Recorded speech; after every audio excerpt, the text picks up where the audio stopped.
Hello everyone, once again welcome. এই ভিডিওতে আমরা জানবো ইমেল মার্কেটিং এর বেসিক এবং ইমেল মার্কেটিং এর ইন্ট্রোডাকশনটা। ইমেল মার্কেটিং কি ইতিমধ্যে আমি বলেছি, again I repeat. Email marketing হচ্ছে যখন ইমেলের মাধ্যমে আপনার প্রোডাক্ট এবং সার্ভিসের কোনো প্রমোশন করবেন, প্রমোশনাল টেমপ্লেট বা ক্যাম্পেইন রান করবেন, that's called email marketing.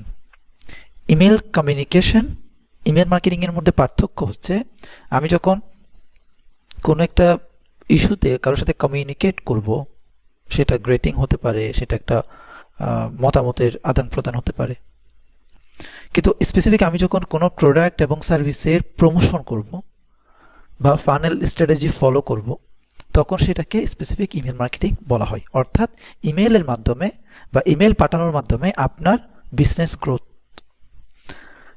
Email মার্কেটিংটা কিভাবে কাজ করে? ইমেল মার্কেটিং প্রথমে লিড।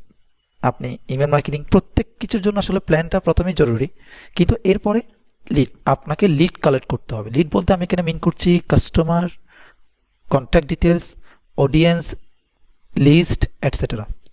অর্থাৎ আপনার টার্গেটের কাস্টমারের ইমেলগুলো আপনি হাতে রাখলেন, কালেক্ট করলেন, তারপর তাদের কাছে একটা ক্যাম্পেইন রান করলেন, টেমপ্লেট ডিজাইন করে কন্টেন্ট দিয়ে একটা ক্যাম্পেইন রান করলেন।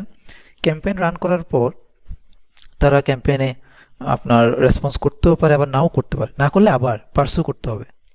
দেন এভাবে ক্যাম্পেইন করতে করতে, পার্সু করতে করতে দেন তারা কনভার্ট হবে।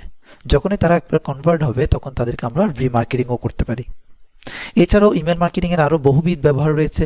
লাইক ইমেল মার্কেটিংয়ের মাধ্যমে আপনি ই কমার্সের যে মেসেজগুলো সেগুলো আপনি আদান প্রদান করতে পারবেন। আপনি কোনো কিছু তাদের জানানোর প্রয়োজন হলে নোটিফিকেশন সেটা দিতে পারবেন। নিউজলেটার অ্যাড করতে পারেন। আপনি একটা নতুন ব্লগ ক্রিয়েট করেছেন, তাদের কাছে আপনি ব্লগটা পাঠালেন। এছাড়াও আরও অনেক ব্যবহার রয়েছে ইমেল মার্কেটিংয়ের।